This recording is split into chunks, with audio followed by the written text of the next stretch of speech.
জেনা এমন একটা পাপ, যেই পাপ থেকে যদি কোনো যুবক নিজেকে বাঁচাতে পারে, আল্লাহ পাক তাকে সাক্ষাৎ মৌতের হাত থেকেও বাঁচাতে পারবে ইনশাআল্লাহ।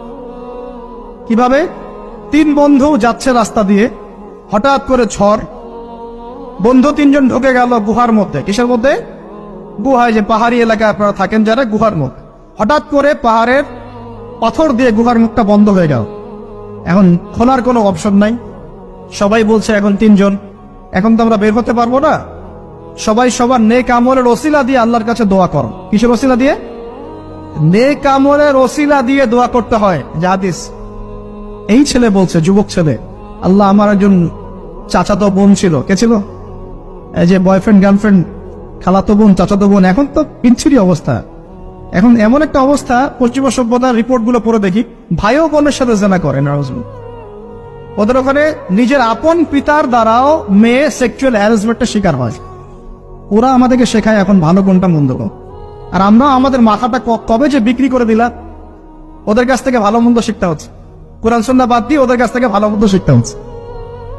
তো চাচাতো বোনকে সে খুব ভালোবাসতো, তাকে সে পেতে চাইতো, মানে তার সাথে সেক্সুয়াল সম্পর্ক করতে চাই, সোজা কথা বল। এখন সেই মেয়েকে অনেক প্রস্তাব দেয়, সেই মেয়ে রাজি হয় না। শেষে বলে, যদি আমাকে 1000 বা 100 স্বর্ণ মুদ্রা দিতে পারো, দিনার, তাহলে আমি তোমার সাথে সেক্স করব, মানে জেনা করবো। নাউজুবিল্লাহ। তো সেই ছেলে অনেক কষ্ট করে এই টাকাগুলো বা এই দিনারগুলো অর্জন করে, কামাই করে, দিন রাত পরিশ্রম করে, ঠিক আপনারা যেমন করছে না।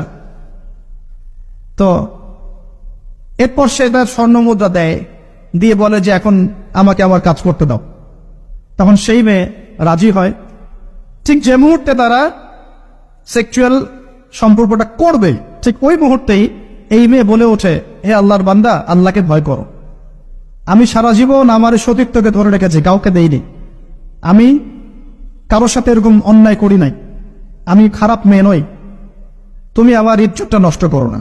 কে বলছে কথা? মেয়ে। ওই অবস্থা থেকে কি একটা ছেলের উঠে আসা সম্ভব? এটা কি এতটাই সহজ? এটা কিন্তু সহজ না। সত্যি কথা বলতে এই বিষয়টা কিন্তু এতটাও সহজ না। যারা অবিবাহিত তারা হয়তো বুঝতে পারবে না, বিবাহিতরা বুঝতে পারছে। তো ওই অবস্থা থেকে সেই টাকাগুলো না নিয়ে সেই স্বর্ণ মুদ্রা মেয়েকে দিয়ে ওখান থেকে সেই ছেলে উঠে আসে আল্লাহর ভয়ে। সে এখন গুহার মধ্যে আটকা পড়েছে, আল্লাহকে বলছে, আল্লাহ, ওই দিন ওই কাজ যদি তোমার সন্তুষ্টির জন্য করে থাকি, আজকে আমাকে মৃত্যুর হাত থেকে বাঁচাও। সমস্ত পাথর তপ করে সরে গেল বন থেকে। এটা কিন্তু কোনো গাল গল্প না, এটা বনু ইসরায়েলের ঘটনা, সত্য ঘটনা। এই হাদিস থেকে আমি আপনাকে দলিল দিচ্ছি যে যদি জেনার মতো পাপ থেকে আপনি আমি সরে আসতে